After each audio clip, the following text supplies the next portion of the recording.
దేవుని పరిశుద్ధ నామానికి స్తోత్రం కలుగునుగాక. ఆమెన్. మంచిది ప్రియులరా, ప్రభు మహాకృపను బట్టి అల్పుడనగు నేను ఈ అద్భుతమైనటువంటి సభలలో ఈరోజు పాలు పంపులు పొందటానికి ప్రభు కృప చూపారు, నాకు సమయం ఇచ్చారు. అందునిమిత్తం నేను మొదటిగా ప్రభువుకి వందనస్తున్నై ఉన్నాను. అదేవిధంగా ఈ సభలకు నన్ను ఆహ్వానించిన ప్రియులు దైవజనులు పాస్టర్ జి ధర్మ నాయక్ గారికి, వారి కుటుంబ సభ్యులకు, వారికి దేవుడు అనుగ్రహించిన సంఘ సభ్యులందరికీ నిండైన వందనములు తెలియజేస్తూ ఉన్నాను. మరి విశేషంగా ఈ సభలో పాల్గొని ఉన్న అభిషక్తులైన దైవజనులందరికీ నిండైన వందనములు తెలియజేస్తూ ఉన్నాను. ఈ సభ ప్రాంగణములో ఉన్న ప్రతి ఒక్కరికి శుభాభివందనాలు తెలియజేస్తున్నాను. చక్కటి సంగీత సారథ్యం, వాయిద్య సహకారం అందిస్తున్న ప్రియులకు, లైవ్ స్ట్రీమింగ్ ద్వారా వీక్షిస్తున్న వారికి, మా సౌండ్ ఇంజనీర్ గారికి, ప్రతి ఒక్కరికి ప్రభునామంలో ప్రత్యేకమైనటువంటి వందనములు. లైవ్ స్ట్రీమింగ్ చేస్తున్న సోదరులకు కూడా ప్రత్యేకమైన వందనాలు. వాక్య భాగంలోనికి వెళదాం. పరిశుద్ధ గ్రంథంలో నుండి ఈ పూట మన ధ్యాన వాక్యంగా పరిశుద్ధాత్మ దేవుడు అపోస్తలుడైన పౌలు గారి ద్వారా వ్రాయించిన 14 పత్రికలలో ఒక పత్రికగా ఎంచబడుతున్నటువంటి హెబ్రీలకు రాసిన పత్రికలో నుండి, హెబ్రీ పత్రికలో నుండి 2వ అధ్యాయంలో 3-4 వాక్యాలలో మొదటి భాగం ఒక్కసారి చదవండి. ఇంత గొప్ప రక్షణను మనము నిర్లక్ష్యము చేసిన ఎడల ఎలాగు తప్పించుకొందుము. ఈ వాక్య ధ్యానం కొరకు చిన్న ప్రార్థన చేస్తాను. ప్రభువా, మీకు స్తోత్రము. మేమందరము మీ వారము, మీ ప్రజలము. వాక్యముఖంగా మాతో మాట్లాడండి. అల్పుడనగు నన్ను మీ నోటి బూరగా మీరు వాడుకోండి. యేసు నామంలో ప్రార్థిస్తున్నాను తండ్రి, ఆమెన్.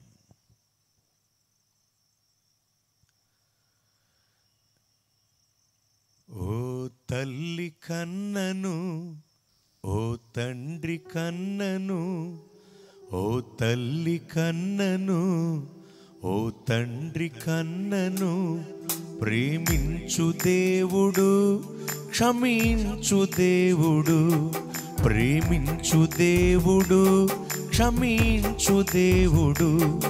ఓ తల్లి కన్నను, ఓ తండ్రి కన్నను, ఓ తల్లి కన్నను, ఓ తండ్రి కన్నను, ప్రేమించు దేవుడు, క్షమించు దేవుడు, ప్రేమించు దేవుడు, క్షమించు దేవుడు.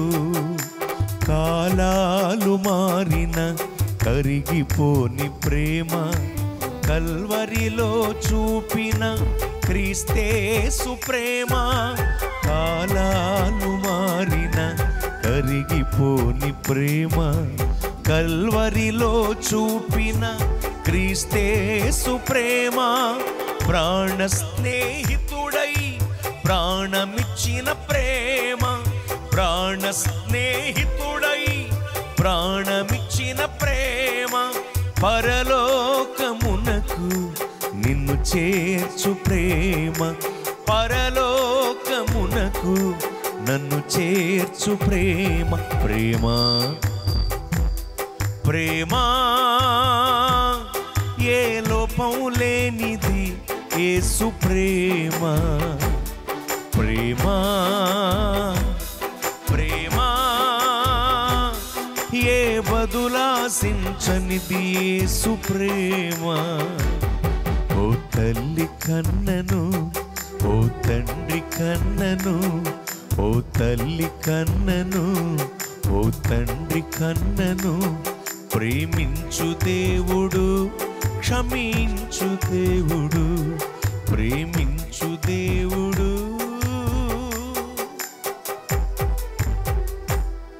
క్షమించు దేవుడు.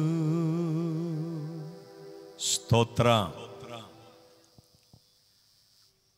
మనం చదువుకున్న వాక్య భాగంలో పరమ ప్రాముఖ్యమైన ఒక అంశం పొందుపరచబడి ఉంది. ఈ అంశాన్ని మీకు తెలియపరిచే ముందు కొంత వివరణ చెబుతాను, శ్రద్ధగా మీరు ఆలకించండి. బైబిలు గ్రంథంలో పాత నిబంధనలో కావచ్చు, క్రొత్త నిబంధనలో కావచ్చు, రక్షణ అనే పదాన్ని మనం అనేకసార్లు చూస్తూ ఉంటాం. అయితే రక్షణ అనే పదం కనబడిన చోటల్లా అది సాధారణమైన రక్షణగా భావించకండి. పాత నిబంధనలో కావచ్చు, క్రొత్త నిబంధనలో కావచ్చు, రక్షణ అనే పదం మీకు కనబడినప్పుడు అది సాధారణమైన రక్షణ అని ఎప్పుడూ భావించకండి. ఎందుకంటే బైబిలు గ్రంథంలో రక్షణను గురించిన వివరాలు ఉన్నాయి, గొప్ప రక్షణను గురించిన వివరాలు కూడా ఉన్నాయి. ఎక్కువసార్లు గొప్ప రక్షణ గురించి చెప్పేటప్పుడు కూడా బైబిలు గ్రంథంలో ఎక్కువసార్లు గొప్ప రక్షణ గురించి చెప్పేటప్పుడు కూడా రక్షణ అనే పదం వాడబడింది. రక్షణ అని వాడబడినంత మాత్రాన, ఆ పదం వాడబడినంత మాత్రాన అది రక్షణ కాదు, అది గొప్ప రక్షణ అని సందర్భాన్ని బట్టి మనం గమనించాలి. ఉదాహరణకు, బూదిగంతముల నివాసులారా నా వైపు చూచి రక్షణ పొందుడి అని దేవుడు పిలిచారు భూప్రజలందరినీ. అక్కడ రక్షణ అనే పదం వాడబడింది. అయితే రక్షణ అని వ్రాయబడి ఉండినప్పటికీ అది సాధారణమైన రక్షణ కాదు, సామాన్యమైన రక్షణ కాదు, అది గొప్ప రక్షణ అని మనం అర్థం చేసుకోవాలి. అలాగే ఇదే మిక్కిలి అనుకూల సమయము, ఇదే రక్షణ దినము అని వ్రాయబడి ఉంది వాక్యంలో. అలా వ్రాయబడి ఉండినప్పటికీ రక్షణ అని ఉన్నా సరే అది రక్షణ కాదు, సాధారణమైన రక్షణ కానే కాదు, అది గొప్ప రక్షణ అని మనం అర్థం చేసుకోవాలి. మూర్ఖులకు ఈ తరము వారి నుండి వేరై రక్షణ పొందుడి అని ఉంది వాక్యంలో. అక్కడ కూడా రక్షణ అనే పదం వాడబడినంత మాత్రాన అది మామూలు సాధారణ రక్షణ కాదు, అది గొప్ప రక్షణ అని మనం అర్థం చేసుకోవాలి.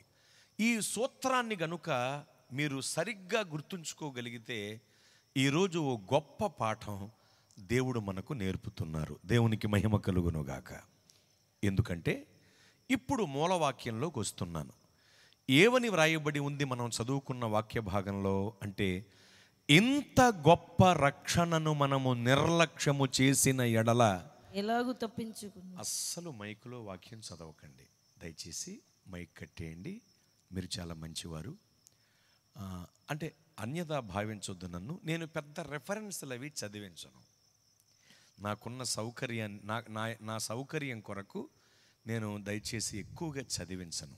ఒకవేళ చదివించాలి అని అవసరత వస్తే నేనే చదివేసుకుంటాను.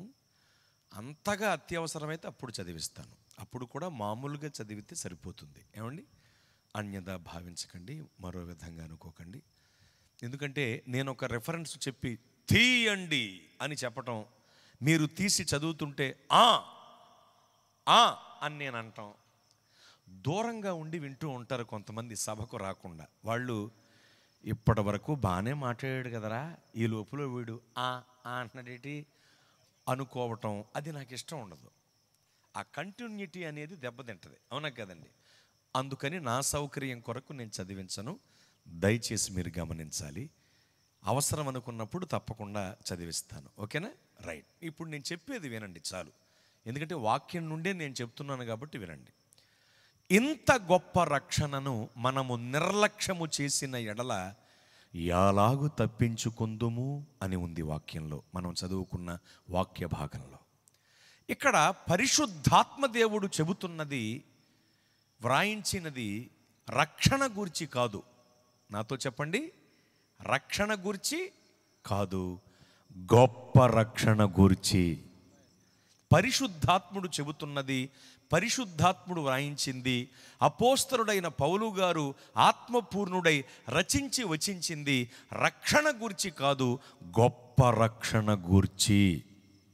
ఎందుకంటే బైబిల్ గ్రంథం ప్రకారం రక్షణ వేరు, గొప్ప రక్షణ వేరు, రెండు ఒకటి కాదు. రక్షణ వివరణ వేరు, గొప్ప రక్షణ వివరణ వేరు, రెండు ఒకటి కాదు. మీకు అర్థం కావటానికి బైబిల్ గ్రంథంలో కొన్ని పదాలు ఒకేలాగా ఉన్నట్టుంటాయి, కానీ వాటి వివరాలు వేరుగా ఉంటాయి. సామెతల గ్రంథాన్ని మీరు గమనిస్తే రాయి బరువు, ఇసుక భారం అని వ్రాయబడి ఉంది సామెతల గ్రంథంలో. చాలామంది దృష్టిలో బరువన్నా భారమన్నా ఒకటే, కానీ బైబిల్ లెక్కల ప్రకారం బరువు వేరు, భారం వేరు, రెండు ఒకటి కాదు. బరువు అంటే కాటాలో వేసి తూస్తే తెలుస్తుంది, భారము అంటే భుజాల మీద మోస్తే తెలుస్తుంది. కిరాణా కొట్లో కూర్చొని కిరాణా సామాన్లు అమ్మే వ్యక్తికి తెలుస్తుంది బరువేమిటో. ఎర్రటెండని కూడా లెక్క చేయకుండా బస్తాలు మోసే హమాలి కూలన్నకు తెలుస్తుంది భారం ఏమిటో. కనుక కాటాలో వేసి తూస్తే తెలిసేది బరువు, భుజాల మీద మోస్తే తెలిసేది భారం. ఇప్పుడు చెప్పండి, బరువు భారం ఒకటా? కాదు, ఒకటే అనుకుంటాం మనం, కానీ బైబిల్ ప్రకారం రెండు ఒకటి కాదు.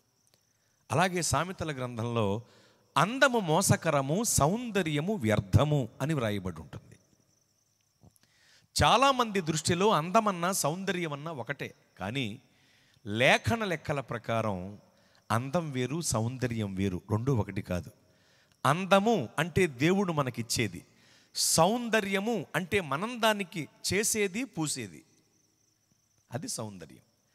దేవుడు అందమైన చెవులు ఇచ్చాడు అనుకోండి, వీటికి ఏవో ఒకటి తగిలిస్తాం. అందమైన ముక్కిచ్చాడు అనుకోండి దేవుడు, దానికి ఏదో ఒకటి తగిలిస్తాం. మన ఏరియాల్లో పర్లేదు, కానీ అటు రాజాం, శ్రీకాకుళం అటు సైడ్ మనం వెళ్ళిపోతేనండి, అమ్మో ముక్కులు చెవులు సాగిపోయి ఉంటాయి కొంతమంది స్త్రీమూర్తులకి. నేను ఆ రోజుల్లో తొలిసారిగా దోసరి అనే ప్రాంతం మీటింగ్స్కి వెళ్ళిన సమయం అది. ఆ రోజుల్లో అదే ఫస్ట్ టైం అటువైపు వెళ్ళటం మీటింగ్స్కి. ఆ రోజుల్లో నేను వెళితే ఆశ్చర్యపోయాను, ఇదేంటి ముక్కులు చెవులు ఏమైనా సాగిపోయి ఉన్నాయి ఈ స్త్రీమూర్తులకి. నేను ఒక తల్లిని అడిగానమ్మా ఏమిటివి అన్నాను. ఆవిడ బేసరే అంది. నాకు తెలీదు దోసరలో బేసరలు పెట్టుకుంటారని. మరొక తల్లి బొళాకి అంది, అంటే వాళ్ళకి తెలిసిన విధానంలో. అలాగమ్మా చాలా సంతోషం అన్నాను. అయితే నాకు సందేహం ఏమిటంటే, వీళ్ళకి జలుబు చేస్తే ఎలా అనేది ఒక చిన్న సందేహం వచ్చింది నాకు. ఇక్కడొకటి మధ్యలో పెట్టారు కదా, పొరపాటున వీళ్ళకి జలుబు చేయదా, లేకపోతే చేస్తే ఎలా వీళ్ళ పరిస్థితి అనుకున్నాను. కానీ అడగలేదు, అడిగితే ఊరుకోరు కదా, మనసులో అనుకున్నాను.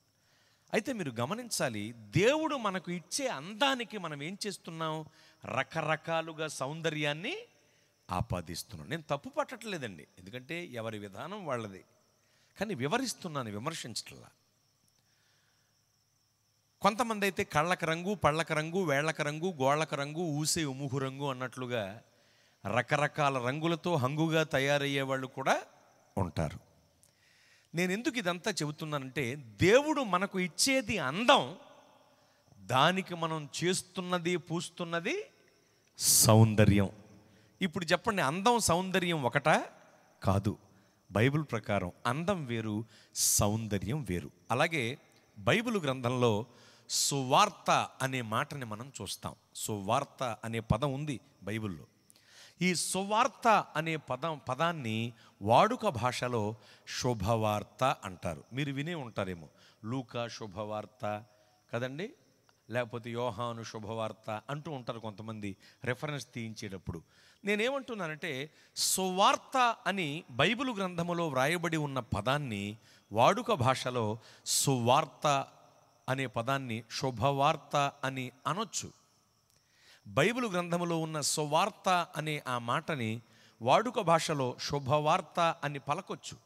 శుభవార్త అనటంలో ఎటువంటి తప్పిదం లేదు, అలాగే పలకాలి. ఎందుకంటే చాలామంది భక్తులు అలా పలికారు, అందులో తప్పేమీ లేదు. కానీ కానీ అంటే అక్కడ హాని. కానీ సువార్తీకరణ అనే ఒక సబ్జెక్ట్ ఉంటుందండి. సువార్తీకరణ అనే ఒక సబ్జెక్ట్ ఉంటుంది. బైబిల్ కాలేజెస్లో దాన్ని బోధిస్తారు. ఈ సువార్తీకరణ అనే సబ్జెక్ట్ ప్రకారం సువార్త వేరు, శుభవార్త వేరు, రెండు ఒకటి కాదు. ఒకటని మనం అనుకుంటాం, ఎందుకంటే వాడుక భాష ప్రకారం రెండు ఒకటే కాబట్టి అనుకుంటాం. కానీ నిశితంగా ఆలోచన చేస్తే, లోతుగా ధ్యానిస్తే, సువార్తీకరణ అనే సబ్జెక్ట్ ప్రకారం సువార్త వేరు, శుభవార్త వేరు, రెండు ఒకటి కాదు. శుభవార్త అంటే పండుగ సందర్భంగా మా కొట్లో 2 చీరలు కొంటే 1 చీర ఫ్రీ. ఏంటిది? శుభవార్త. సార్ మా అబ్బాయికి ఉద్యోగం వచ్చింది సార్ అని అనుకోండి, మంచి శుభవార్త చెప్పేవాయా అంటాం. సార్ మా అమ్మాయికి పెళ్లి చేస్తున్నామండి అన్నారనుకోండి, మంచి శుభవార్త చెప్పేవాయా అంటాం. మా ఆవిడ్ని ఇళ్ళు వేసుకుందండి అని అనుకోండి, మంచి శుభవార్త చెప్పేవాయా, దేవుడు నిన్ను దీవించునుగాక అంటాం. ఇవన్నీ శుభవార్తలు. మానవులను తాత్కాలికముగా ఆనందింపజేసే వార్త శుభవార్త. మానవుల బ్రతుకులను మార్చి శాశ్వతమైన ఆనందాన్ని నింపే వార్త సువార్త. శుభవార్త వేరు, సువార్త వేరు, రెండు ఒకటి కాదు. ఇంకా మీకు బాగా ఈ విషయం రిజిస్టర్ అవ్వటానికి చెప్తాను. శుభవార్తను పోస్ట్ మ్యాన్ గారు కూడా తీసుకొస్తారు, అంతేగా? శుభవార్తను పోస్ట్ మ్యాన్ గారు కూడా తీసుకొస్తారు. సువార్తను దేవుని బిడ్డలు, దైవ జనులు సువార్త గాడిదలై మోసుకొస్తారు. ఇప్పుడు చెప్పండి, సువార్త శుభవార్త ఒకటే కాదు, రెండు వేరు వేరండి. నిశ్చితంగా పరిశీలన చేస్తే రెండు వేరు వేరు, ఒకటి కాదు.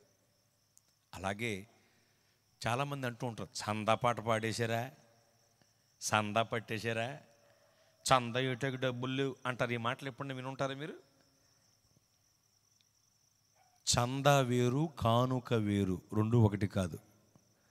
అనాథ శవాలకెత్తేది చంద, మన ఆశీర్వాదం కొరకు దేవునికి ఇచ్చేది కానుక. చందా వేరు, కానుక వేరు, రెండు ఒకటి కాదు, గుర్తుంచుకోండి.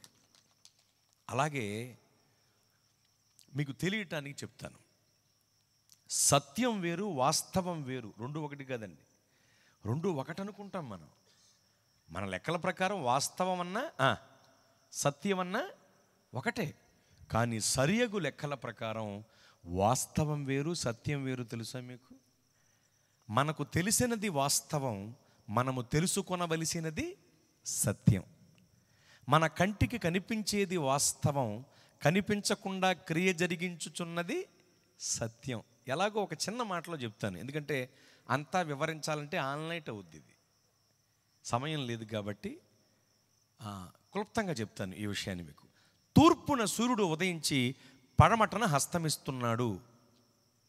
ఎవరన్నా కాదనగలరా? కాదనలేం. ఎందుకు? ఇది వాస్తవం, ప్రతిరోజు మనం కంటితో చూస్తున్నాం.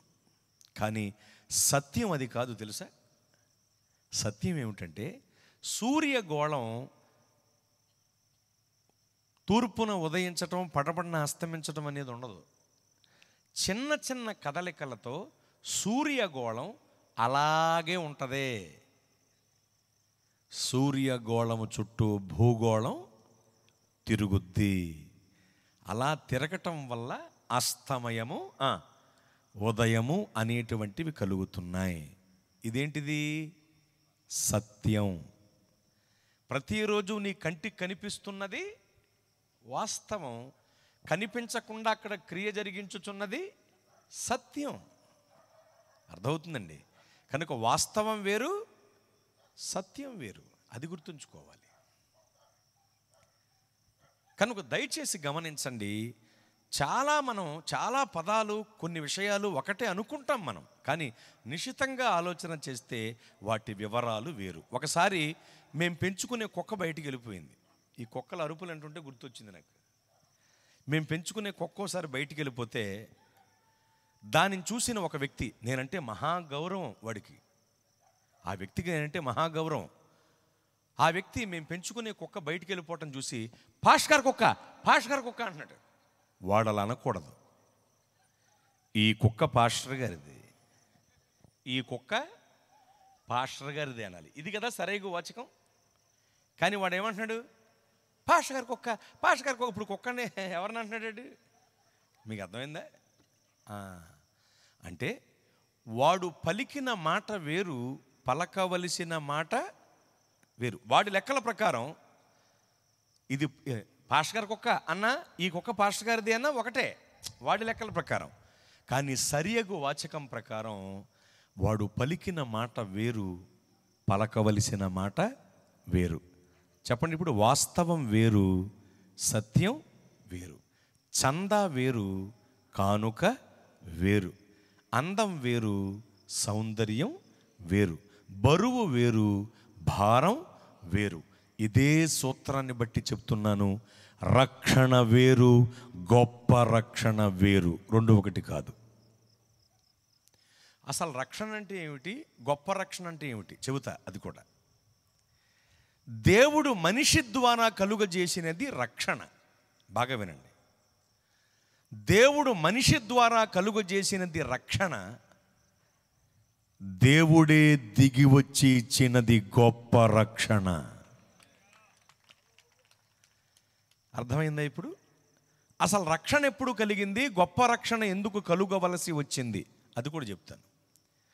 రక్షణ ఎప్పుడు కలిగింది అంటే మనం నోవహు గారి కాలానికి వెళ్ళాలి. బైబిల్ గ్రంథంలో నోవహు గారి కాలానికి వెళ్ళేసరికి పాపం బాగా పెరిగిపోయింది. పెరిగిపోయిన పాపంలో మానవ జాతి కూరుకుపోయింది. నరుల హృదయ ఆలోచన కేవలము చెడ్డదిగా ఉంది.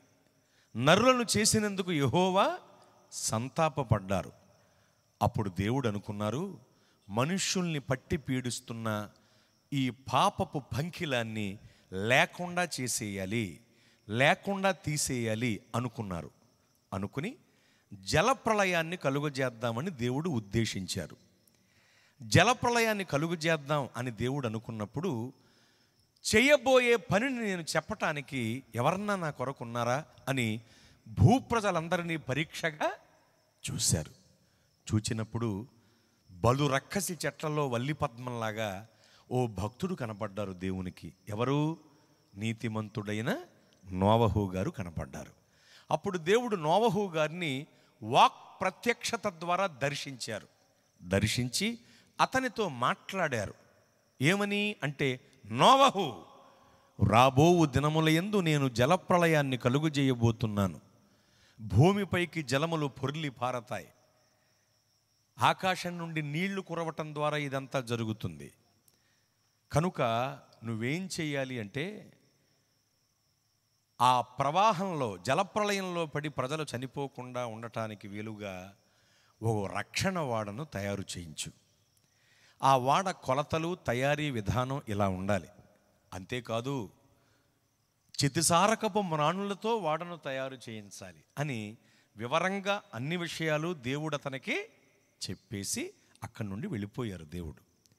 వెంటనే నోవహు గారు దేవుడు చెప్పిన పనిని చేయటానికి పూనుకుని ఒక వాడ తయారీకి కావలసినన్ని చితిసారకపు మ్రాణులు రప్పించాడండి. తన దగ్గర ఉన్న ధనాన్ని ఖర్చు పెట్టాడు, తన పలుకుబడిని ఖర్చు పెట్టాడు. ఒక వాడ తయారీకి కావలసినన్ని చితిసారకపు మ్రాణులను రప్పించి వాడ తయారీ పనిని ప్రారంభింపజేశాడు. బాగా వింటున్నారు కదూ? వాడ తయారీ పనిని ప్రారంభింప చేయించాడు. కూలి వాళ్లను కూడా పెట్టాడు పని కొరకు. వెంటనే నోవహు గారు కూడా ఒక పని ప్రారంభించారు. ఏమిటా పని అంటే, ప్రళయ వార్తను ప్రకటించే పనిని ప్రారంభించారు. పని చేయట కూర్చున్నోళ్ళకు చెప్పేస్తున్నారు, పని కట్టుకుని వెళ్ళి చెప్పేస్తున్నారు, కనబడినోళ్ళు కల్లా చెప్పేస్తున్నారు. ఏమని? రే బాబు, ఇటు నీళ్ళెక్కడో ఉన్నాయి, ఊళ్ళు ఎక్కడున్నాయి, నీళ్ల వద్ద వాడను తయారు చేయించకుండా ఓళ్ల మధ్యన ఎందుకు వాడను తయారు చేస్తున్నానో తెలుసా? ఓళ్లల్లోకి నీళ్ళు వచ్చేస్తాయిరా, జలములు భూమిపైకి పొర్లి పారతాయి.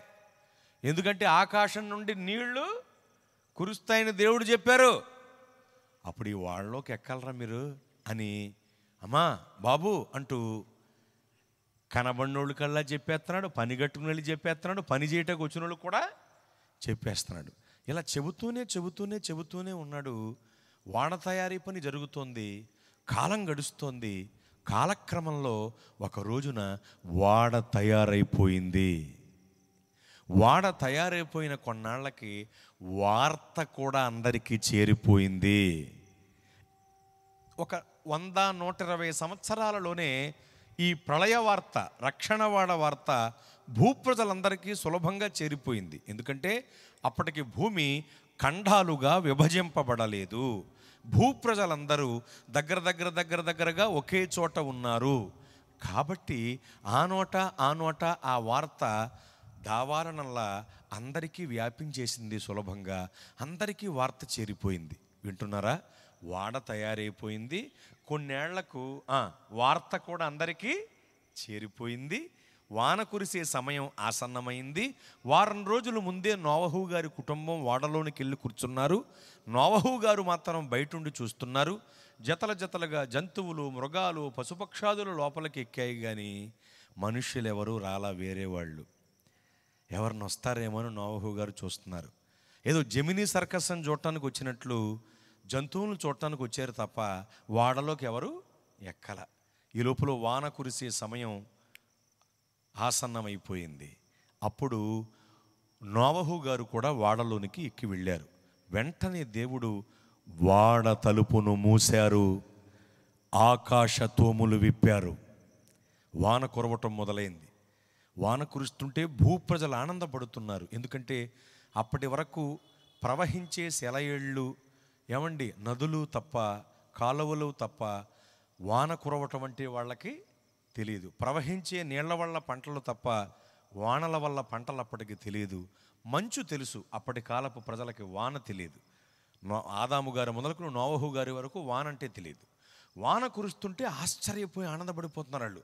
అరే భలే కురుస్తున్నాయే నీళ్ళు ఆకాశం నుండి అని. ఒక మాటలో చెప్పాలంటే వాన వల్ల పాడేస్తున్నారు వాళ్ళు. అంత ఆనందంగా ఉంది వాళ్ళకి.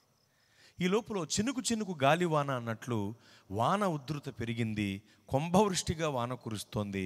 కొండపోతగా కురుస్తున్న ఆ వాన తాకిడికి చిన్న గుంటలు, చెరువులు, కాలువలు, నదులు నిండుకుంటూ ఓళ్లల్లోకి నీళ్లు వచ్చేసాయి. ఓళ్లల్లోకి నీళ్లు వచ్చేసాక అర్థమైంది భూప్రజలకి, ఓహో నోవహు గారు చెప్పింది ఇదేరో.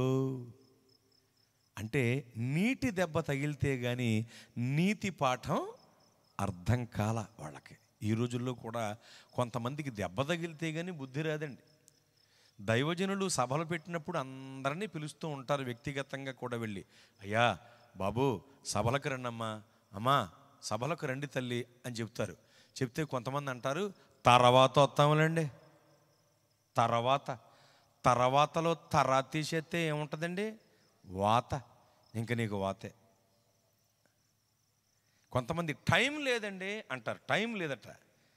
నీకు నిజంగా టైం లేదు. కొంతమంది చాలా పనులున్నాయి సార్ మాకు అంటారు. అవును, నీవు పోవు పాతాళములో నీవు చేయుటకు నీకు ఏ పని ఉండదు అని బైబిల్ గ్రంథం చెబుతోంది. మరి కొంతమంది అంటారు, ప్రభు అంటే మాకు అభిమానమేనండి, వస్తామనండి, రావాలని మాకు ఉంటుంది. మరి రావాలంటే మాకు కూడా ఏదోడు జరగాలి కదా, జరగాలి కదా అంటారు. ఏం జరగాలరా? యాక్సిడెంటా? అంటే నువ్వు రోడ్డు అమ్మట వెళ్తుంటే టెప్పర్లారీగానే వచ్చి గుద్దేయాలి అంటారు నిన్ను. అప్పుడు ఏ పార్టుగా ఆ పార్ట్ ఊడిపోతే 108 వాహనం వాం అనుకుంటూ నీ దగ్గరికి వచ్చి నిన్ను మూటగట్టు నెత్తుకుపోయి ఆ పెద్ద ఆసుపత్రిలో పడేస్తే డాక్టర్లు కట్లేసి ఈ చెయ్యిటు ఈ కాలిటు లాగేసి కట్టేస్తే అప్పుడు 1:35 యేసు ప్రభు వారిని దగ్గరికి రావాలా? పైగా తెల్ల బట్టల్లో రావాలి, లేకపోతే గుర్తుపట్టలేడు. అదో గొడవ ఉంది. తెల్ల బట్టల్లో వచ్చి నా కుమారుడా నేనున్నాను నీకు అనాలి. అప్పుడు తగ్గిపోయేకు వస్తాడు. నేనున్నా నీతో అంటూ నా సెంతకు చేరాడు అనుకుంటూ వస్తాడు వీడు. వచ్చి ధర్మానాయకయ్య గారు సాక్షికని చెప్తాను అంటాడు. అయ్యగారు ఎన్నిసార్లు చెప్పినా రాలేదాడు. దెబ్బ తగిలేక బుద్ధి వచ్చి కోటానికి వచ్చేసి సాత్వికం చెప్తేనే గారు సాత్వికం, వాడి పాడు భాష మళ్ళీ తర్జుమా చేసుకోవాలి మేము. సాత్వికం. మరి దైవజనుడు, ప్రేమ కలిగిన దైవజనుడు కాబట్టి సమయం ఇస్తారు. సరే బాబు చెప్పు అని ఇక్కడ చెప్పడం మొదలు పెడతాడు. పేభోనామనకు స్తోత్రాలు, మీ అందరికన్నా వందనాలు, నాకు ఆరోగ్యంలో బాగోలేదు అంటాడు. ఆరోగ్యం అంటే ఆరోగ్యం. మరి ఎన్ని మాటలు తర్జుమా చేసుకుంటాం తెలుసా పల్లెటూళ్ళలో సేవ మేము? మామూలుగా కదండి. ఒక ఆయన ఫోన్ చేసి, అయ్యారా బ్రెడ్లో ప్లేట్లు పడిపోయినాయి ప్రార్థన చేయండి అన్నాడు. బ్రెడ్లో ప్లేట్లు పడిపోయినట్ట. అది ఏ బ్రెడ్డో తెలియదు, స్టీల్ ప్లేట్లో లేకపోతే ప్లాస్టిక్ ప్లేట్లో తెలియదు, పడిపోయినాయి మనకి. కానీ వెంటనే తర్జుమా చేసుకోవాలి, తప్పదు. మరి మళ్ళీ ఏమనంటే ఫీల్ అవుతారు కదా వాళ్ళు. వాడు ఏమంటున్నాడంటే బ్లడ్లో వైట్ ప్లేట్లెట్స్ కౌంట్ పడిపోయింది. అది వెంటనే తర్జుమా చేసుకుని, ఓహో అలాగేనా ప్రార్థన చేస్తామని చేస్తాం, తప్పదు కదా. అయ్యా పలానా ఊరు వెళ్ళాలి బాబు, ఎటు వెళ్ళాలని అడిగాను ఒకసారి పేరుపాలెం ఏరియా మీటింగ్కి వెళ్తూ. టైట్గా వెళ్ళిపోండి. ఎలాగంటండి? టైట్గా వెళ్ళిపోమన్నాడు. అయ్యి బాబు అంటే స్ట్రైట్గా వెళ్ళాలి. అది తర్జుమా చేసుకుంటాం చాలా పదాలు. మీరు ఏ చర్చికి వెళ్తారమ్మా తల్లి అని అడిగాను. ఒక ఆవిడ ప్రార్థన చేయించుకుంటా వస్తే కోయిలగూడెంలో. బేతాళ చర్చికి వెళ్తామండి అంది. అది ఇంతకీ బేతాళ చర్చి కాదు, బేతేలు చర్చి. అది చాలాసేపటికి అర్థమైంది నాకు. తూర్పుగోదావరి జిల్లాలో ఒక ఆవిడ మన్రాతండి అయ్యగారు అంది. మన్రాతండి అయ్యగారు అంది. మన్రాత కాదమ్మా, మరణాత అని మళ్ళీ చెప్పాల్సి వచ్చింది. ఎంత వింతండి. ఎన్ని మాటలు తర్జుమా చేసుకుంటాం తెలుసా పరిచర్యలో మేము.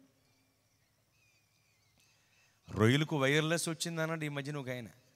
వైర్లెస్ కాదు, వైరస్ ఎంతకది. ఆటో ట్యాక్ వచ్చింది అయ్యగారు అన్నాడు. మళ్ళీ ఆయన వాళ్ళతో అనం ఫీల్ అవుతారు వెంటనే. ఇప్పుడు ఆటో ట్యాక్, బస్ ట్యాక్ ఉంటాయండి, అది ఏంటది? Heart attack. తర్జుమా చేసుకుని ప్రార్థన చేసాం. అలాగే బాబు. ఎన్ని పదాలు తర్జుమా చేసుకుంటాం. అయ్యగారే సిలిండర్లు ఎట్టారు నాకు అన్నాడు. అక్కడ సెలైన్లకు వచ్చిన తెప్పలు. సిలిండర్లు అంటే ఏంటండి బాబా? సెలైన్. ఆయుష్ బండ దొరకడం చాలా కష్టం అవుతుంది అన్నాడు కరోనాలో ఒక ఆయన. ఆయుష్ బండ అంటే ఆక్సిజన్. ఇంతకీ మరి ఇంకా నయమండి బాబు. డాక్టర్ గారు 6 లక్షలు తాగమన్నారు అంది ఒక ఆవిడ. అరగంట అర్థం కాలేదు తమ్ముడు. 6 లక్షలు అంటే హార్లిక్స్. ఇంతకీ అరగంట సేపు అర్థం కాల. 2002లో జరిగిన విషయం ఇది, ఇప్పుడు కాదు. 2002లో చాలా కోటాల్లో జ్ఞాపకం చేస్తూ ఉంటా అప్పుడప్పుడు. 6 లక్షలు అంటే హార్లిక్స్. అయ్యి బాబు ఎన్ని పదాలు తర్జుమా చేసుకుంటామో. అలాగే ఇది కూడానే ఆరోగ్యంలో బాగోలేదు అని మొదలుపెట్టి వాడికి ఏం జరిగిందో మొత్తం చెప్పి, మరి అయ్యగారు చాలాసార్లు రమ్మన్నారు కానీ కోటానికి నేను రాలేదు, నాకు ఇలా అయిపోయింది అంటాడు. ఈ లోపల మాలాంటి గెస్ట్ స్పీకర్స్ ఉంటాం కదా వెనకాల కూర్చుని, మేము బాగా తిరిందా బాబు ఇప్పుడు ఎలా ఉంది మీకు, ఎలా ఉంది అంటే అర్థమవుతుందా మీకు? బాగా. నేనేమంటున్నానంటే దెబ్బ తగిలేక బుద్ధొచ్చి ఈ మార్గంలోనికి వచ్చేవారి కంటే దెబ్బ తగలక ముందే బుద్ధి తెచ్చుకుని ఈ మార్గంలోనికి వచ్చేవారు మరీ ధన్యులవుతారు. ఎందుకంటే చూచి నమ్మిన వారి కంటే చూడక నమ్మిన వారు ధన్యులని లేఖనం చెబుతోంది. ఏదో ఒకటి జరిగేకి వస్తామనేది తప్పు. నేనేం చెబుతున్నానంటే కొంతమందికి దెబ్బ తగిలితే కానీ బుద్ధి రాదు. అలాగే నీటి దెబ్బ తగిలితే కానీ వీళ్ళకు నీతి పాఠం అర్థం కాల. అప్పుడు అర్థమై ఓహో నోవహు గారు చెప్పింది ఇదేరా బాబా, ఇప్పటికే మించిపోయింది లేదు, నీళ్ళు వస్తే వచ్చినేలే ఊళ్ళోకి, ఈత కొట్టుకుంటూ వెళ్ళిపోదాం అని ప్రయత్నం చేశారు. అగాధ జల ఓటలను దేవుడు విప్పారు. ఇప్పుడు క్రింద నుండి నీళ్ళే, పైనుండి నీళ్ళే, పైనుండి నీళ్లు, క్రింద నుండి నీళ్లు, మధ్యలో వీళ్ళు. ఏదటం కుదురుద్దండి? కుదరదు. అప్పటికీ కొంతమంది రాక్షస గజేతగాళ్ళు ఈదుకుంటూ వాడ దగ్గరికి వెళ్ళిపోయి తలుపులు కొట్టేస్తున్నారు. నోవహు గారు తలుపు తీసి లోపలికి వచ్చేస్తాం, ఈ చెక్కకు చిత్తిరి పట్టింది నేనే, ఇక్కడ మేకు కొట్టింది నేనే, ఇక్కడ పీసు కూరింది నేనే, ఇక్కడ కీలు పూసింది నేనే అని అరుస్తున్నారు. ఏం చేస్తే ఏం లాభం? కూలు తీసేసుకున్నావుగా. కొంతమంది సభలు పెట్టుకున్నప్పుడు, అయ్యగారు మీరు సభలు పెట్టుకున్నప్పుడు బియ్యం ఇచ్చాం, కానుకలు ఇచ్చాం, కూరగాయలు ఇచ్చాం అంటూ ఉంటారు. నువ్విచ్చే బియ్యానికి, కానుకలకు, కూరగాయలకు తగిన నూరంతల దీవెన నీవు బ్రతికి బట్టగట్టి ఊపిరి పీల్చుకు తిరుగుతున్నప్పుడే నీకు, నీ కుటుంబానికి దేవుడు తిరిగి అనుగ్రహిస్తారు నూరంతలుగా. అలా నీవిచ్చిన కానుకలకు, అందించిన సహకారానికి తగిన నూరంతల దీవెన నీవు బ్రతికి ఉన్నప్పుడే దేవుడు నీకు ఇస్తారు. అలా ఇవ్వకపోవటానికి మనం ఆరాధించే దేవుడు అడుక్కునే యాచకుడు కాదు, ప్రధాన యాజకుడు. నూరంతల దీవెన దేవుడు నీకు తిరిగిస్తారు. అయితే నువ్వు ఇచ్చే కానుకలను బట్టి నీకు పరలోకం అంటే ఉండదు. నువ్వే ఒక కానుకగా మారిపోవాలి. సజీవ యాగముగా నిన్ను నీవే ఒక కానుకగా దేవుని చేతుల్లో వేసుకోవాలి. నీవు లోకం చేతుల్లో, పాపం చేతుల్లో, సాతాను చేతుల్లో ఉండటం మాని దేవుని చేతుల్లోనికి రావాలి. దేవునికి మహిమ కలుగునుగాక, దేవునికే మహిమ కలుగునుగాక. కనుక అప్పుడే నీ ఒక కానుకగా మారినప్పుడే నీకు పరలోకం ఉంటుంది. అంతేగాని కూరగాయలు ఇచ్చాం, బియ్యం ఇచ్చాం, కానుకలు ఇచ్చామంటే కుదరదు. నూరంతల దీవెన బ్రతుకుండగానే దేవుడు నీకు తిరిగి ఇచ్చేస్తారు కదా. కనుక కీలు పూసాం, పీసు కూరాం, చిత్రీ పెట్టాం, మేకు కొట్టామంటే కుదురుద్దే? ఆ దినమున భూమి నుండి 17,270 అడుగులు ఎత్తున నీరు నిలిచింది. ఆ అగాధ జల ఓటలకు, పైనుండి కురిసిన వానకు, కలిసిపోయిన గుంటలకు, కాలవలకు, నదులకు కలిపి మొత్తం అంతా కలుపుకుని భూమి నుండి చెప్పండి 17,270 అడుగులు ఎత్తున నీరు నిలిచిందటండి. ఆ నీటిపైన వాడ తేలియాడుతూ ముందుకు సాగింది. అందులోనికి ఎక్కని వాళ్ళందరూ గొక్కలేసుకుంటూ నీట ములిగి చచ్చారు.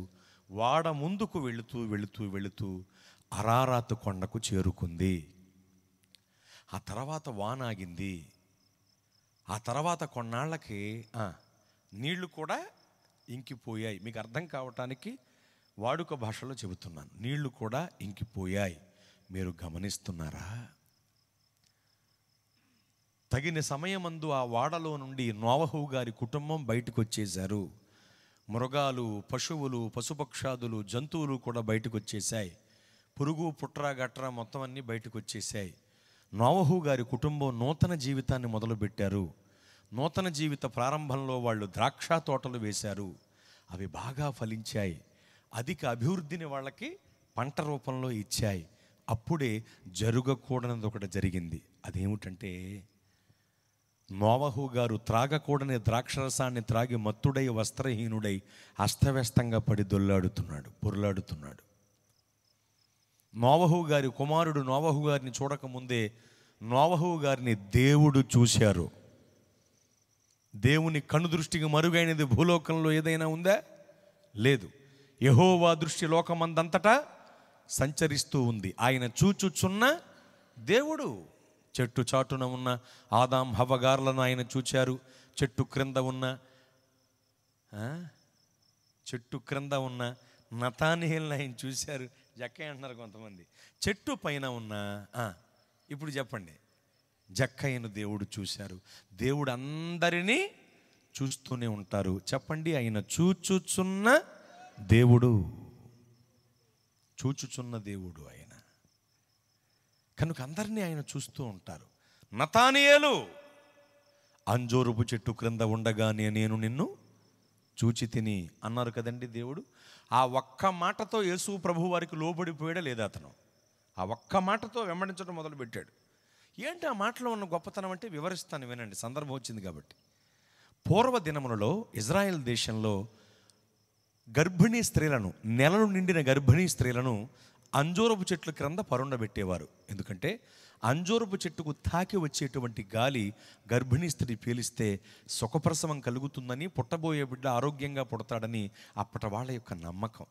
ఈ నమ్మకాన్ని బట్టే అంజూరపు చెట్ల క్రింద మెత్తగా పక్క వేసి ఆ గర్భిణీ స్త్రీలను, నిండు గర్భిణీ స్త్రీలను పరుండబెట్టేవారు ఆ అంజూరపు చెట్టు నీడలో.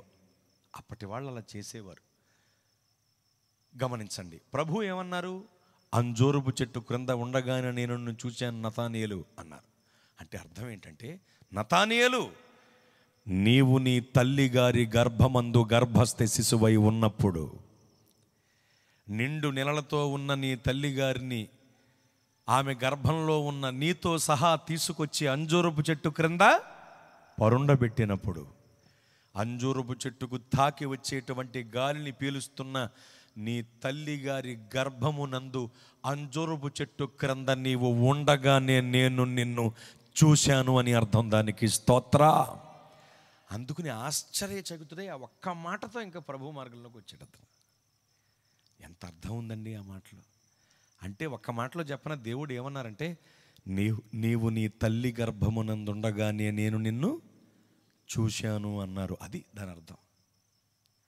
అందుకని భక్తుడు ఏమన్నాడు, పిండమునై ఉండగా నీ కన్నులు నన్ను చూచెను. పిండమునై నేను ఉండగా నీ కన్నులు నన్ను చూచెనే. పిండమునై నేను ఉండగా నీ కన్నులు నన్ను చూచెనే. నా తల్లి గర్భమందున నన్ను నిర్మించిన వాడవు నీవే. నా తల్లి గర్భమందున నన్ను నిర్మించిన వాడవు నీవే. పాడదా. తల్లివి నీవే, నా తండ్రివి నీవే, నా తోడు నీవే, నా నీడ నీవే. అందరూ పాడండి. తల్లివి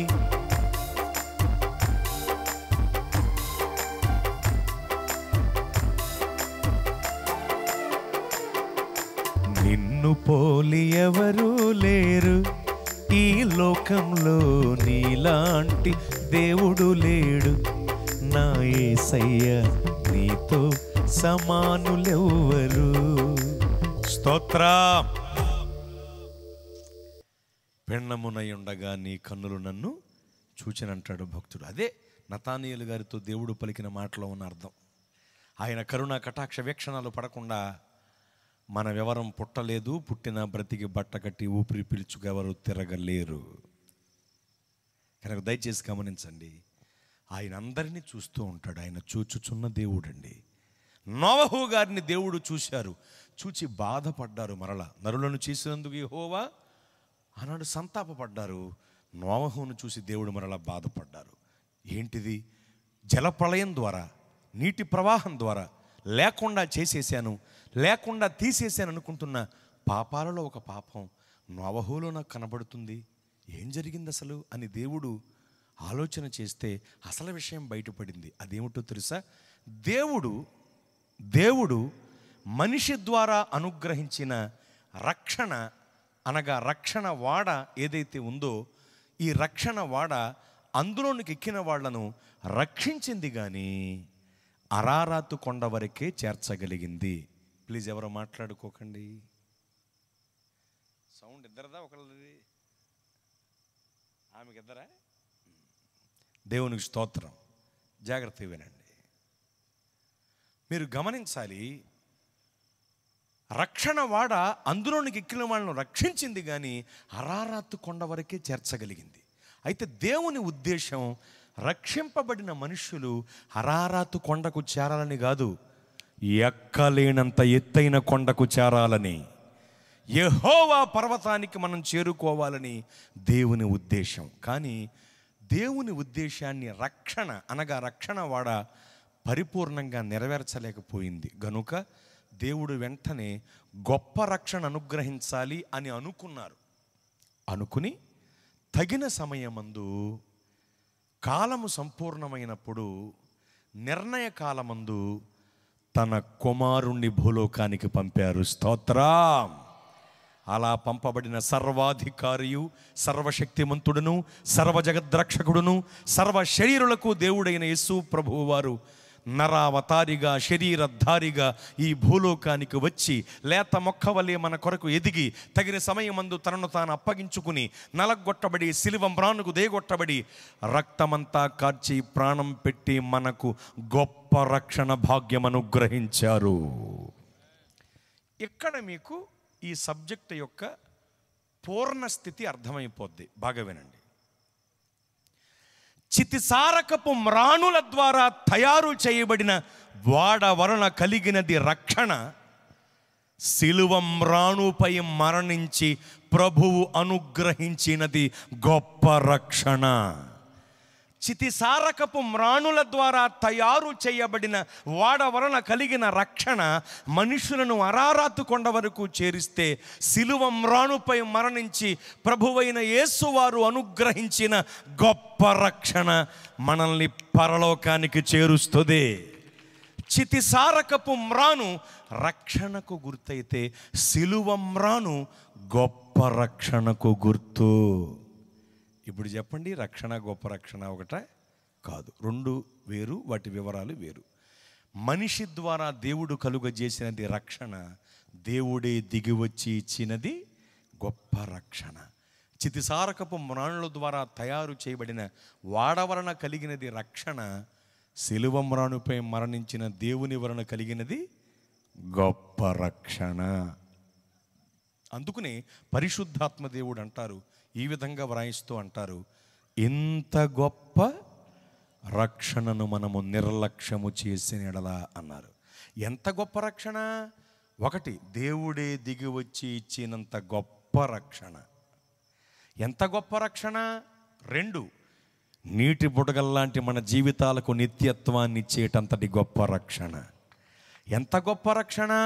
మూడు, ఆవిరి వంటి మన జీవితాలకు అంతమే లేని నిత్య జీవాన్ని అనుగ్రహించేటువంటి గొప్ప రక్షణ. ఎంత గొప్ప రక్షణ? ఎన్నవది ఇది? 4. లెక్కటండి. 4 గడ్డి పువ్వుల్లాంటి మన బ్రతుకులను ఆకుబాటగా తన కాలమందు ఫలమిచ్చు చెట్లుగా మార్చేటంతటి గొప్ప రక్షణ. ఎంత గొప్ప రక్షణ? 5. ఎంత గొప్ప రక్షణ అంటే, నీడలాంటి అస్థిరమైన మన జీవితములను సర్వశక్తుడైన దేవుని నీడలో స్థిరపరిచేటంతటి గొప్ప రక్షణ ఇది. స్తోత్రం. ఇంత గొప్ప రక్షణను నిర్లక్ష్యము చేసిన ఎడల ఎలాగూ తప్పించుకుందు? అసలు దేని నుండి తప్పించుకోలేము అంటే, ఆనాడు రక్షణను నిర్లక్ష్యం చేసినప్పుడు పైనుండి నీళ్లే, క్రింద నుండి నీళ్లే. పైనుండి వాన నీళ్లు, క్రింద నుండి అగాధ జల ఓటల నీళ్లు. కానీ ఈనాడు గొప్ప రక్షణను నిర్లక్ష్యం చేస్తే పైనుండి దేవుని కోపాగ్ని కురంభరింపబడుద్ది, క్రింద నుండి పాతాళాగ్ని పట్టుకుంటదే. ఇప్పుడు అగ్ని అన్నమాట, అర్థమవుతుందా? అప్పుడు నీళ్లు, ఇప్పుడు అగ్ని.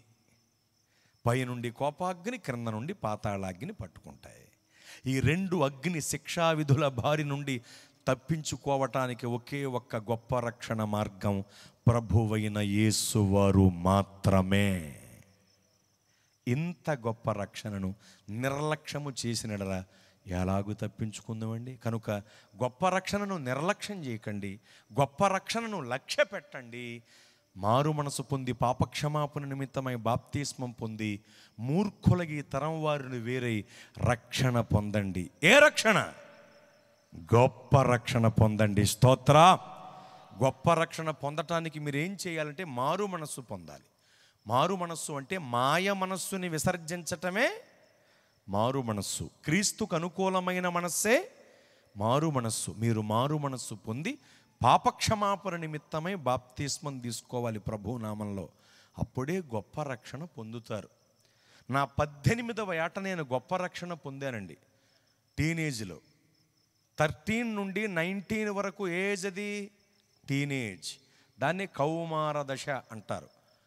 నరునికి 4 కాలాలు అంటారు కదా పెద్దవాళ్ళు. బైబిల్ కూడా ఆ విషయాన్ని దృఢపరుస్తుంది. ఎలా అంటే, దావీదు గారంతటి మహాభక్తుడు అంటాడు, నా దినముల పరిమాణము నీవు బెత్తడంతగా చేసి ఉన్నావు అన్నాడు. బెత్తెడు అనే కొలతలో 4 వేళ్ళు ఉంటాయి. 4 వేళ్ల కలయికతో కూడిన కొలత బెత్తెడు. బెత్తెడు అనే కొలతలో 4 వేళ్ళు ఉంటాయి. మన బ్రతుకులో 4 దశలు ఉంటాయి. అందుకనే దావీదు గారు నా దినముల పరిమాణము బెత్తెడంతగా చేశామన్నాడు. బెత్తెడు అనే కొలతలో 4 వేళ్ళు మానవుని బ్రతుకులో 4 దశలు: బాల్యము, కౌమారము, యవ్వనము, వృద్ధాప్యము. ఇది క్రమం. పుట్టింది మొదలుకొని 12 సంవత్సరాల వరకు బాల్యం, 13 నుండి 19 వరకు కౌమారం, 20 నుండి 40 వరకు యవ్వనం, ఇక తర్వాత ఉన్నదంతా వృద్ధాప్యం. ఇక ఆ తర్వాత ఏముంటుందని చూడకండి మామగారు, ఇంకా తర్వాత ఏమీ ఉండదు. ఆఖరి పాట ఒకటి ఉంటుంది, పరదేశులము ప్రియులారా. ఎందుకంటే దేవుడు మానవులకు నిర్ణయించిన దశలన్నీ 4. ఈ 4 దశల్లో రెండవ దశ కౌమార దశ, అదే టీనేజ్. నా టీనేజ్లో నేను యేసు రక్తములో కడగబడి గొప్ప రక్షణ పొందాను. నా 18వ ఏట నేను గొప్ప రక్షణ పొందాను, బాప్తిస్మం పొంది. మరి నీ పరిస్థితి ఏమిటి? పట్టుకు పొందేస్తాం అయ్యగారా అంటారు కొంత. పట్టుకంటే జానవర పట్టు తర్జుమా చేసుకుంటాం కదా, మరి పట్టుకు పొందేస్తాం అయ్యగారు అంటారు. ఆ పట్టు వచ్చే లోపల ఎవరన్నా పట్టుకుపోతే మరి నిన్ను, అదేనండి ఆ తారీఖుని తీసేసుకుంటాం అంటారు. తారీఖు, ఆ తారీఖు వచ్చే లోపల నీ తారీఖు అయిపోతే జనవరి 1కు తీసేసుకుంటామండి, జనవరి 1కి. మరి ఆ 1 వచ్చే లోపల నువ్వు రెస్ట్ ఇన్ పీస్ అయిపోతే మనలో మనమాట. అంటే నా ఉద్దేశం, నీ ఫోటోతో బ్యానర్ వేసేస్తే, నీకు పెట్టిగా ఆర్డర్ ఇచ్చేస్తే, నీకు ఆఖరిపాట పాడేస్తే, నిన్ను ఊరుకుత్తనానికి మోసేస్తే, నీకు ఇష్టమైన కూరతో భోజనాలు ఎట్టేస్తే, నీ కబురు చెప్పడానికి సెల్ ఫోన్లో డబ్బులు వేయించేస్తే, నీ పేరట డేట్ కేటాయించుకోవటం జరిగించేస్తే, ఒక మాటలో చెప్పనా నువ్వు చస్తే, అంటే ఒకేసారి చస్తే అంటే ఫీల్ అవుతారని ఇవన్నీ వెతుకుని చెప్పానండి. కనుక ఇదే మిక్కిలి అనుకూల సమయము, ఇదే రక్షణ దినము. ఏ రక్షణ? గొప్ప రక్షణ దినము. స్తోత్రం. ఇంత గొప్ప రక్షణను నిర్లక్ష్యం చేస్తే ఎలాగూ తప్పించుకుంటావు? నేను ముగిస్తున్నాను, ఎందుకంటే దైవజనులు 10 గంటలకల్లా అవ్వాలయ్యా సభ అన్నారు. దానికి నేను ఆమోదించాను. కానీ మరి ఆఖరి రోజు కదా, పాటలు పాడి ఆసక్తి కలిగిన బిడ్డలు ఉంటారు, వాళ్ళకి సమయం ఇవ్వాలి. అలాగే ఆఖరి రోజు వందన సమర్పణ ఉంటుంది కదండి, ఇవన్నీ ఇవ్వాలి. కాబట్టి నేను కూడా ఏమీ మాట్లాడాలి. కావాలి అడగండి, ఏమన్నా అన్నానా సార్? నేను మీరు ఎప్పుడు రమ్మన్నారో అప్పుడే వేదిక పైకి వచ్చి కూర్చున్నాను, వారు ఇచ్చినప్పుడే చెప్తున్నాను. అయితే మరి అలాగని లేటుగా దైవజనులు మరి పరిస్థితిని బట్టి ఇచ్చారు, కావాలని ఇవ్వాల. ఆయన ప్రోగ్రాం యొక్క పరిస్థితిని బట్టి, జనాలు ఆలస్యంగా రావటాన్ని బట్టి దైవజనులు అలా ఇచ్చాడు. నేను అర్థం చేసుకుంటానండి. కనుక వారి తప్పిదమేమీ లేదు. అయితే మరి వారు ఆలస్యంగా ఇచ్చారని నేను తప్పు చేస్తే ఎలా? అందుకని నేను ముగిస్తున్నాను దయచేసి, ఎందుకంటే మీరు ఎవరు ఇబ్బంది పడకూడదు. ఈ మీటింగ్ తర్వాత మీకు ఈటింగ్ ఉంది, మంచి బొవ్వా కార్యక్రమాలు ఏర్పాటు చేయం. కనుక మిమ్మల్ని ఇబ్బంది పెట్టకుండా కొన్ని మాటల్లోనే ఈ అంశాన్ని ముగించి మీ కొరకు ప్రార్థిస్తాను. స్తోత్రం చెప్పండి. శ్రద్ధ కలిగి మీరు ఆలకించండి ప్రియులరా. ఇదే మిక్కిలి అనుకూల సమయం, ఇదే రక్షణ దినం. ఏ రక్షణ అంటే అది గొప్ప రక్షణ. నా 18వ ఏట నేను గొప్ప రక్షణ పొందాను. నువ్వు ఎన్నాళ్ళు జాగు చేస్తావు? నిష్టగల చాత్తాధ స్త్రీ వైష్ణవ కుటుంబములో పుట్టినవాడను నేను. రామానుజ గోత్రం మాది. రామానుజ మత సిద్ధాంతాలు అవలంబించిన వ్యక్తిని నేను. మా నాన్నగారిని స్ఫూర్తిగా తీసుకుని కొన్నాళ్ళు మంత్రోచ్చరణ నేర్చుకుని నేను కూడా పౌరోహిత్యం చేశాను. మీకు సందేహంగా ఉంటే కూటమైన తర్వాత కలవను, మీ పేరు 4 మంత్రాలు చదువుతాను. నేను వైష్ణవ్యాన్ని విడిచి క్రైస్తవ్యంలోకి వచ్చాను. అలాగని నేను ఏదో గొప్పవాడిని మీ ముందు లెవలేట్లా. ఒకప్పుడు పెండాలు పెట్టుకునేవాడిని, ఇప్పుడు దండాలు పెట్టించుకునే స్థితిలో నా ప్రభు నన్ను ఉంచారు. ఎంతటి మహద్భాగ్యకరమైన జీవితం యేసు ప్రభు వారి ద్వారా నేను పొందుకోగలిగానండి. నీచ స్థితికి చెందిన వాడిని నేను నీతి స్థితికి నా దేవుడు నన్ను మార్చారు. యేసు ప్రభు వారు నన్ను ఈ స్థితికి తీసుకొచ్చారు, గొప్ప స్థితికి. మట్టికి చేర్చబడవలసిన వాడిని నేను ఒకప్పుడు, నన్ను బ్రతికించి తన మహిమకు మార్చి మీ ముందు కూడా నన్ను సాక్షిగా దేవుడు నిలవబెట్టారండి. కనుక ప్రియ స్నేహితులారా, నా 18వ ఏట నేను గొప్ప రక్షణ భాగ్యం పొందాను. నువ్వు ఎన్నాళ్ళు జాగు చేస్తావు? యేసు ప్రభువు వారు నీకు తెలుసు, మంచి మనస్సు కూడా నీకుంది. అయినా బాప్తిస్మం పొందడానికి ఎన్నాళ్ళు జాగు చేస్తావు? జాగ్రత్త, ఇక జాగు చేయకు. ఈ సభలు నీ కోసమే దేవుడు ఏర్పాటు చేశారు. ఇక జాగు చేయకు, ఈ గొప్ప రక్షణ భాగ్యాన్ని పొందుకో. ఎంత గొప్ప రక్షణను నిర్లక్ష్యం చేస్తే తప్పించుకోవటం నీ వల్ల కాదు. శిక్షావిధి నుండి తప్పించుకోలేవు.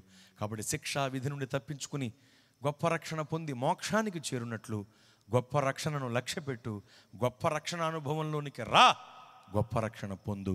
దేవుడి క్లుప్త వివరణ మన వినికిడిలో దీవించునుగాక. ఆమె తలలో ఉంచి కనులు మూయండి, ప్రార్థన చేద్దాం. ప్రతి ఒక్కరూ కూడా ప్రార్థన చేయండి దయచేసి. ప్రతి ఒక్కరూ ప్రార్థన చేయండి.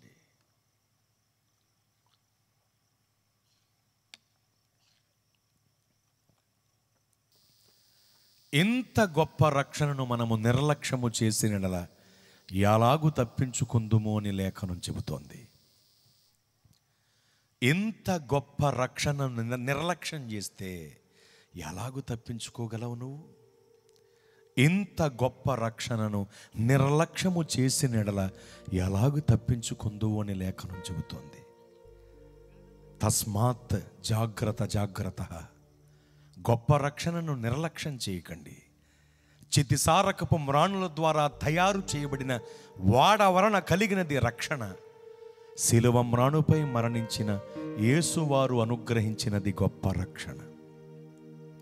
చితిసారకపు మ్రాణుల ద్వారా తయారు చేయబడిన వాడ వలన కలిగిన రక్షణ మనుష్యులను అరారాతు కొండకు చేరిస్తే, శిలువ మ్రాణుపై మరణించి ప్రభువిచ్చిన గొప్ప రక్షణ మనల్ని పరలోకం వరకు చేరుస్తుంది. దేవుడు మనిషి ద్వారా కలుగు చేసింది రక్షణ, దేవుడే దిగివచ్చి ఇచ్చింది గొప్ప రక్షణ. ఇంత గొప్ప రక్షణను నిర్లక్ష్యం చేయకండి. నేను గొప్ప రక్షణ పొందుతాను, నేను గొప్ప రక్షణ పొందుతాను, నాకు గొప్ప రక్షణ కావాలి అన్నవాళ్ళు మీ 2 చేతులు పైకి చాపి చూపండి, మీ కొరకు ప్రార్థన చేస్తాను. మీ 2 చేతులు పైకి చాపి చూపండి. నాకు గొప్ప రక్షణ కావాలి అన్నవాళ్ళు మాత్రమే చేతులెత్తండి. సుమి, గొప్ప రక్షణ పొందుతాను అన్నవాళ్ళే చేతులెత్తండి. గొప్ప రక్షణ పొందటం అంటే బాప్తిస్మం పొందటం. నాకు బాప్తిస్మం కావాలి, నేను బాప్తిస్మం పొందుతాను అన్నవాళ్ళు మాత్రమే చేతులెత్తండి. ఎటువంటి బలవంతం లేదు, వేలం వెర్రిగా అందరూ చేతులెత్తవలసిన అవసరం లేదు. నాకు బాప్తిస్మం కావాలి, నేను గొప్ప రక్షణ పొందుతాను అన్నవాళ్ళు మాత్రమే చేతులెత్తండి. చేతులెత్తిన వారు ఒకసారి లేచి నుంచుంటారా? మీ కొరకు ప్రత్యేకంగా ప్రార్థిస్తాను. చేతులెత్తిన వారు మాత్రమే లేచి నుంచోండి దయచేసి. చేతులెత్తిన వారు మాత్రమే, అనగా నాకు బాప్తిస్మం కావాలి, నేను బాప్తిస్మం పొందుతాను అన్నవాళ్ళు మాత్రమే లేచి నుంచోండి. నాకు బాప్తిస్మం కావాలి, నేను బాప్తిస్మం పొందుతాను అన్నవాళ్ళు మాత్రమే లేచి నుంచోండి. లేచి నుంచున్న మీరు బాగా వినండి, లేచి నుంచున్న మీరు ఏ సంఘమునకు చెందిన వారైతే ఆ సంఘములోనే మీ దైవజనునితో మీరు బాప్తిస్మం పొందవచ్చు. ఎటువంటి బలవంతం లేదు. అయితే బాప్తిస్మం పొందటం నిజంగా మీ తీర్మానమైతే మీ కొరకు నేను ప్రత్యేకంగా ప్రార్థించాలనుకుంటున్నాను. ఎలా? మీ శిరస్సుపై చేయి ఉంచి మీ కొరకు ప్రార్థించి పంపాలనుకుంటున్నాను. మరి ఒక్కొక్కరి దగ్గరికి సభలోకి నేను రాలేను కదా. మరి నుంచున్న మీరందరూ ఒకసారి దగ్గరకు వస్తారా? ప్రార్థన చేసి పంపిస్తాను. నుంచున్న వాళ్ళందరూ వచ్చేయండి దయచేసి. త్వరగా రండి, ఆలస్యం చేయకండి, త్వరగా రండి దయచేసి. సిగ్గుపడకండి రావటానికి. మన దేవుడు సిగ్గుపరిచే దేవుడు కాదు. పిరికితనంతో రావటం మానకండి. పిరికి వారు నరకానికి పోతారని ప్రకటన 21:8 దేవుడు వ్రాయించారు. ధైర్యముగా కృపాసనము చెంతకు రమ్మని లేఖనము పిలుచుచున్న గడియ ఇది. దయచేసి మళ్ళా చెప్తున్నాను, నాకు బాప్తిస్మం కావాలి, నేను బాప్తిస్మం పొందుతాను అనేవాళ్ళు మాత్రమే ముందుకు రండి. ఎటువంటి బలవంతం లేదండి. నాకు బాప్తిస్మం కావాలి, నేను బాప్తిస్మం పొందుతాను అనేవాళ్ళు మాత్రమే ముందుకు రండి. మీ కొరకు ప్రార్థించి పంపిస్తాను. దయచేసి మిగతా వాళ్ళందరూ కనులు మూయండి, హృదయం తెరవండి, చేతులెత్తండి, ముందుకొచ్చిన వీళ్ళ కొరకు ప్రార్థన చేస్తూ ఉండండి. అలాగే దైవజనులు ఉన్నారు వేదికకు కుడి ప్రక్కన, వాళ్ళందరినీ వేదికపైకి ఆహ్వానిస్తున్నాను. దైవజనులైన వారందరూ దయచేసి నా మాట మన్నించి వేదికపైకి వచ్చి మీ అభిషక్త హస్తాలు వీరి వైపు చాపవలసినదిగా ప్రేమతో మిమ్మల్ని ఆహ్వానిస్తున్నాను. దైవజనులైన వారు వచ్చి మీ అభిషక్త హస్తాలు వీరి వైపు చాపవలసినదిగా మీకు మనవి చేస్తున్నాను.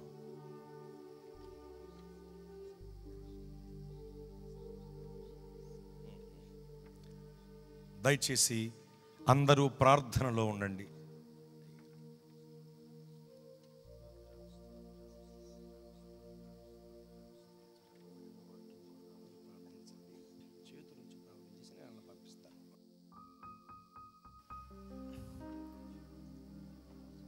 పరిశుద్ధుడైన మా తండ్రి, సర్వాధికారి నీకు స్తోత్రాలు.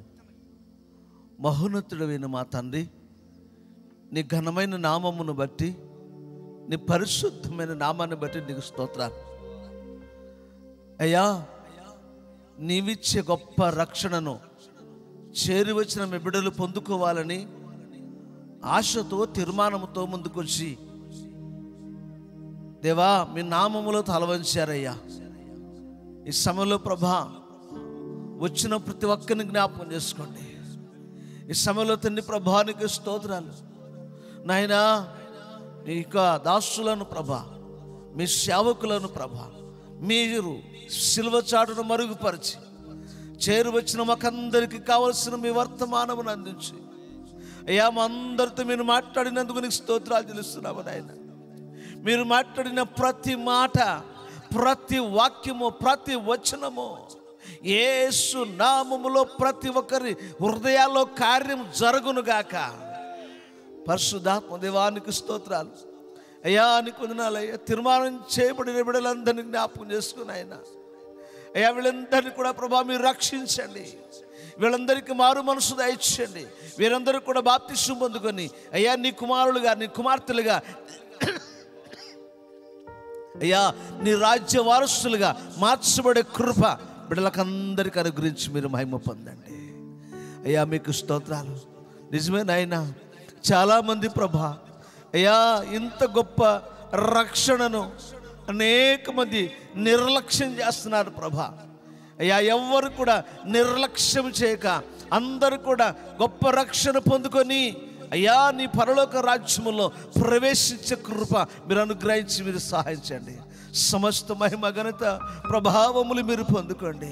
అయ్యా విత్తబడిన ప్రతి మాట అయ్యా ప్రతి ఒక్కరి హృదయంలో కార్యం జరిగించి మహిమ పొందమని అయ్యా వాక్యం అందించిన మీ సేవకులను అయ్యా మీ దైవజనులను దేవా మీరు ఇంకా మీరు బలపరిచి అభిషేకించి మీరు వాడుకోండి. వారిని, వారి కుటుంబాన్ని మీరు దీవించి అయ్యా వారి పరిచయను మీరు దీవించండి. ఇంకా మీ పరిచయలు అనేకమైన ప్రాంతాల్లో, అనేకమైన స్థలాల్లో అయ్యా అనేకమైన అయ్యా నీకు స్తోత్రాలు మా ప్రభా. అయ్యా అనేకమైన పట్టణాల్లో మీ యొక్క దాసుని మీరు అభిషేకించి వాడుకొని మహిమ పొందమని సమస్త మహిమ ఘనత ప్రభావములు మీకు సమర్పించుకుంటూ యేసు నామములో ప్రార్థించి వేడుకొనుచున్నా మా పరమ తండ్రి. ఆమేన్, ఆమేన్, ఆమేన్, ఆమేన్, ఆమేన్. మంచిదండి. దయచేసి మీరందరూ కూడా చక్కగా మీ మీ యొక్క స్థలాల్లో కూర్చోండి. అలాగే దైవజనులు దయచేసి కిందికి వెళ్ళొద్దు. ఒక్క నిమిషం.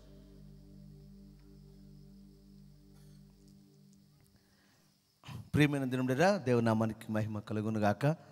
మరి ఈ 2 దినాలు